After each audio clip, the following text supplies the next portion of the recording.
தமிழ் சொந்தங்களே வணக்கம். உங்களுடன் பேசிக் கொண்டிருப்பது முனைவர் ஜோதி. இன்றைய கால காதலர்கள் கிட்ட காதல் எப்படிப்பட்டது அப்படின்னு கேட்டோம்னு வைங்களேன், அவங்க நிறைய கதைகளை சொல்லுவாங்க. ஆனா நம்மளுடைய முன்னோர்களாகிய சங்ககால தமிழர்களிடம் காதல் எப்படி இருந்துச்சுன்னு நீங்க என்னைக்காவது யோசிச்சிருக்கீங்களா? சரி வாங்க, நம்ம காலச்சக்கரத்தை அப்படியே சுழற்சி ஒரு 2500 ஆண்டுகளுக்கு பின்னாடி போய் சங்ககால தலைவி கிட்ட உன்னுடைய காதல் எப்படிப்பட்டதுன்னு கேட்டுட்டு வந்துருவோமா? சங்ககால தலைவியோட காதல் எப்படிப்பட்டது அப்படின்னு குறுந்தொகை 3வது பாடல் வழியா தாங்க நம்ம பார்க்க போறோம். இந்த காணொளியில 4 பகுதிகள் இடம்பெற போதுங்க. முதல் பகுதி குறுந்தொகை குறித்த ஒரு சிறிய அறிமுகம், 2வது பகுதியில நிலத்தினும் பெரிதே என்ற பாடலும் அதோட விளக்கமும், 3வது பகுதியில பாடலின் திரண்ட கருத்து, 4வது பகுதியில நிறைய மாணவர்கள் ஒரு மதிப்பெண் வினாக்கள் வேணும்னு கமெண்ட் பண்றீங்க. அதனால உங்களுக்கும் போட்டித் தேர்வு எழுதுறவங்களுக்கும் பயன்படும் வகையில 4வது பகுதி வினா பகுதி. சரி வாங்க காணொளிக்குள்ளர போயிடலாம். சங்க இலக்கியத்தில் இடம்பெற்றிருக்கக்கூடிய 8 தொகை 10 பாட்டு என்ற 2 தொகுப்பு நூல்கள்ல 8 தொகையில 2வதா இடம்பெற்றிருக்கக்கூடியது தாங்க இந்த குறுந்தொகை. இந்த குறுந்தொகை முழுக்க முழுக்க ஒரு அக இலக்கியம். இந்த நூல்ல கடவுள் வாழ்த்து பாடல் நீங்களாக 401 பாடல்கள் இடம்பெற்றிருக்கு. இந்த 401 பாடல்களையும் 205 புலவர்கள் பாடியிருக்காங்க. நூலை தொகுத்தவர் பூரிக்கோ, தொகுப்பித்தவர் யார் என்று தெரியவில்லை. ஆனால் சிலர் உப்பூரி குடிக்கிழாராக இருக்கலாம் அப்படின்னு சொல்றாங்க. இந்த நூலில் இருக்கக்கூடிய பாடல்களின் அடி எல்லை அப்படின்னு சொல்லி பார்த்தோம்னா 4 முதல் 8 அடிகள். இந்த நூலுக்கு ஒரு மிகப்பெரிய சிறப்பு இருக்கு. அது என்னன்னா, அதிக அளவிலான உரையாசிரியர்களால் இந்த நூல்ல இருந்து தான் மேற்கோள் பாடல்கள் எடுத்தாளப்பட்டிருக்கு. அதனால தான் உரையாசிரியர்களால் அதிக அளவிலான மேற்கோள் பாடல்களை எடுத்தாளப்பட்ட நூல் என்ற சிறப்பை இந்த நூல் பெற்றிருக்கு. நாம இந்த காணொளியில பார்க்கக்கூடிய நிலத்தினும் பெரிதே வானினும் உயர்ந்தன்று என்ற பாடல் ஒரு குறிஞ்சி திணை பாடல். இந்த பாடலின் ஆசிரியர் தேவகுலத்தார். இப்போ நம்ம காணொளியோட 2வது பகுதிக்கு வந்துட்டோம். பாடலோட விளக்கத்தை பார்க்கறதுக்கு முன்னாடி பாடல் எழுந்த சூழல் எப்படிப்பட்டது அப்படிங்கிறத பார்க்கணும். தலைவியை சந்திக்கிறதுக்கு தலைவன் வந்திருக்கான். வந்து அவங்களுடைய வீட்டுக்கு வெளியில் இருக்கக்கூடிய வேலிக்கு பக்கத்தில் நிற்கிறான். இதை தோழி கவனிச்சா, ஆனால் தலைவி கவனிக்கல. அப்படி தலைவன் நிற்கிறத அறிந்த தோழி அவனை ரொம்பவே பழித்து பேச ஆரம்பிச்சிடுறா. இதை கேட்ட தலைவி அமைதியா இருப்பாளா? என்னுடைய காதல் எப்படிப்பட்டது தெரியுமா அப்படின்னு தோழிக்கு பதில் சொல்ல ஆரம்பிக்கிறா. இந்த பதில் தான் பாடல். சரி, இந்த தோழி ஏன் தலைவனோட காதுகளுக்கு கேட்குற மாதிரி அந்த தலைவனோட இயல்புகளை எல்லாம் சொல்லி அவனை பழித்து பேசணும்? சங்க காலத்தில் குறிஞ்சி நில மக்களோட வாழ்வியலை பொறுத்த வரைக்கும் திணைப்புணம் காத்தல் அப்படிங்கிறது அவங்க வாழ்க்கையில் மிகப்பெரிய அங்கம். அப்படி தலைவி திணைப்புணம் காக்க போகும்போது தான் தலைவியும் தலைவனும் சந்தித்து காதல் கொண்டிருப்பாங்க. அப்படி அங்கே ஏற்படக்கூடிய காதல் தான் தலைவியை இல்லத்திற்கே சந்திக்க தலைவனை வர வச்சிருக்கோம். இப்படி தலைவியை சந்திக்கிறதுக்கு தலைவன் அவளோட வீட்டுக்கே வர்றதுனால 2 காரணங்களுக்காக தலைவிக்கும் தோழிக்கும் பயம் ஏற்படும். அப்படி என்ன அந்த 2 காரணம்னு கேட்குறீங்களா? தலைவன் தலைவியை சந்திக்கிறதுக்காக அவனோட மலையிலேருந்து தலைவியோட மலைக்கு வர்றான் இல்லையா? இடையில எவ்வளவு வேறு நிலங்களை எல்லாம் அவன் கடந்து வர வேண்டியிருக்கும் இல்லையா? அப்போ மலைப்பாம்புகள், காட்டு விலங்குகள் போன்றவற்றால் அவனுக்கு துன்பம் ஏற்படும். உயிர் கூட போகக்கூடிய ஆபத்து அவனுக்கு அங்கே இருக்குது. இங்கே தலைவியோட ஊரை நெருங்கினாலும் கூட தலைவியோட ஊர் எப்படிப்பட்டதுன்னா கடுங்காவல் நிறைந்த ஊராக இருக்கும். அப்போது இந்த காவலர்களால் அவனுக்கு துன்பம் வரும். ஆக மொத்தத்தில் தலைவனுக்கு வரக்கூடிய துன்பத்தை நினச்சி அச்சம் கொள்வாங்க. 2வது காரணம் என்னன்னா, தலைவியை சந்திக்கிறதுக்காக தலைவன் அவளோட வீட்டுக்கே வரான். இந்த தலைவன் வரும்போது ஊர் மக்கள் யாராவது பார்த்தாங்கன்னா அமைதியாக இருப்பாங்களா? ஒன்றுமே அவங்கள பற்றி பேசிக்க மாட்டாங்களா?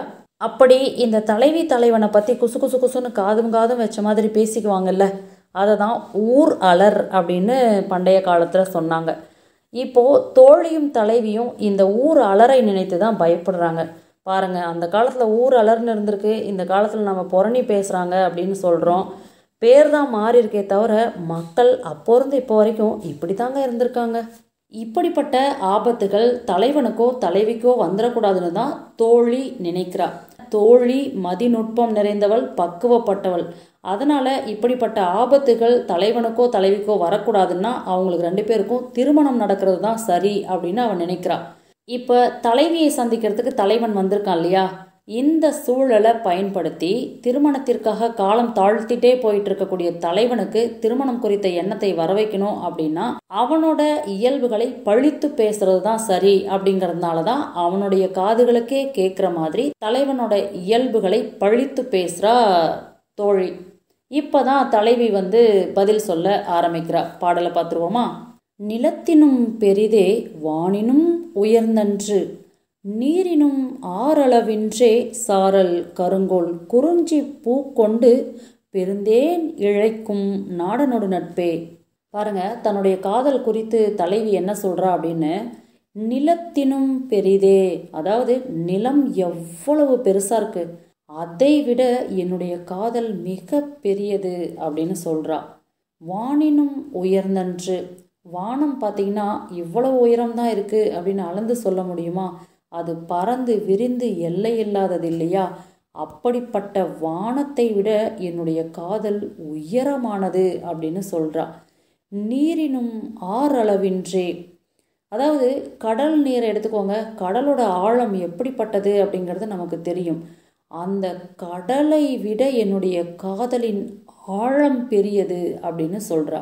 தன்னுடைய காதல் யாருடனான காதல் அப்படிங்கிறதையும் தலைவி இந்த பாட்டிலே சொல்லியிருக்கா. சாரல், அதாவது சாரல் என்பது மலையோட சரிவு பகுதி. அப்படி அந்த சரிவு பகுதியில் கருங்கோல், கரிய கொம்புகளை உடைய குறிஞ்சி மரங்கள் இருக்கும். அப்படிப்பட்ட குறிஞ்சி மரங்களில் மலர்கள் பூத்திருக்கும். அந்த குறிஞ்சி மலர்கள் பார்த்திங்கன்னா 12 ஆண்டுகளுக்கு ஒரு முறை மட்டுமே பூக்கக்கூடிய அரிதான மலர். அப்படிப்பட்ட அரிதான குறிஞ்சி பூவிலிருந்து பெருந்தேன் இழைக்கும், அதாவது அதிக அளவிலான தேனீக்கள் சேகரித்து வச்சிருக்கும். அப்படிப்பட்ட செழிப்பான உயர்வான ஒரு மலைநாட்டு தலைவன் தான் என்னுடைய காதலன் அப்படிங்கிறதையும் தலைவி இதில் சொல்லியிருக்கா.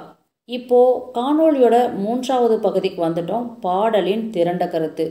தலைவி காதல் கொண்டிருக்கக்கூடிய தலைவன் மலைச்சாரலுக்கு சொந்தமானவன். அதுவும் எப்படிப்பட்ட மலைச்சாரல்? 12 ஆண்டுகளுக்கு ஒரு முறை பூக்கக்கூடிய குறிஞ்சி பூக்களை அதிக அளவில் பெற்றிருக்கக்கூடிய மலைச்சாரல். அந்த குறிஞ்சி மலர்கள்லேருந்து சேகரிக்கக்கூடிய தேன் எப்படிப்பட்ட சிறப்புடையதாக இருக்கும்? அதுவும் கொஞ்சம் நஞ்ச தேன் இல்லைங்க, பெருந்தேன், பெரிய அளவிலான தேன் இல்லையா? அப்போது இப்படிப்பட்ட செழிப்பான மலைச்சாரலுக்கு சொந்தமானவன் தான் தலைவன். அந்த தலைவிக்கும் தலைவனுக்கும் இடையான காதல் எப்படிப்பட்டது தெரியுமா? இந்த நிலத்தை விட அளவில் பெரியது, வானத்தை விட உயரமானது, ஆழ்கடலை காட்டிலும் ஆழமானது அப்படிங்கிறது தாங்க இந்த பாடலோட திரண்ட கருத்து. இப்போ நம்ம காணொளியோட கடைசி பகுதிக்கு வந்துட்டோம். இந்த காணொளி உங்களுக்கு கடுகளவாவது பயன்படும் அப்படின்னா நம்மளுடைய கோல்டன் டைம்ஸ் சேனலை சப்ஸ்கிரைப் பண்ணிக்கோங்க. உங்களுக்கு இது மாதிரி வேறு ஏதாவது காணொளி வேணும்னாலும் நீங்கள் கமெண்ட்டில் கேட்கலாம். இப்போ வினாக்களை பார்க்க போகிறோம். இந்த வினாக்களுக்கான பதிலை நான் சொல்ல மாட்டேன், நீங்கள் தான் கமெண்ட்டில் சொல்ல போகிறீங்க. வெறுமனே காணொளியை பார்த்துட்டு போயிட்டீங்க அப்படின்னா மாணவர்களுக்கு இது பயன்படாது. வினாக்களுக்கு விடை சொல்ல முயற்சி செஞ்சீங்கன்னா தான் இந்த காணொளி உங்களுக்கு ரொம்ப பயனுள்ளதாக இருக்கும். சரி, வாங்க வினாக்களுக்குள்ளார போயிடலாம். வினா எண் 1, நிலத்தினும் பெரிதே வானினும் உயர்ந்தன்று என தொடங்கும் பாடலை எழுதியவர் யார்? 2, நிலத்தினும் பெரிதே வானினும் உயர்ந்தன்று என தொடங்கும் பாடல் எந்த நூலில் இடம்பெற்றுள்ளது? 3, நிலத்தினும் பெரிதே வானினும் உயர்ந்தன்று என்ற பாடல் யாரின் கூற்றாக இடம்பெற்றுள்ளது? 4, குறுந்தொகையின் அடியளவு எவ்வளவு? 5, குறுந்தொகையை தொகுப்பித்தவர் யார்? 6, குறுந்தொகையை தொகுத்தவர் யார்? என்ன, எத்தனை கேள்விக்கு பதில் தெரிஞ்சது? எல்லா கேள்விக்கும் பதில் கமெண்ட்ல சொல்லிட்டீங்களா? சரி, மீண்டும் அடுத்தது ஒரு காணொளியில் சந்திப்போம். நன்றி, வணக்கம்.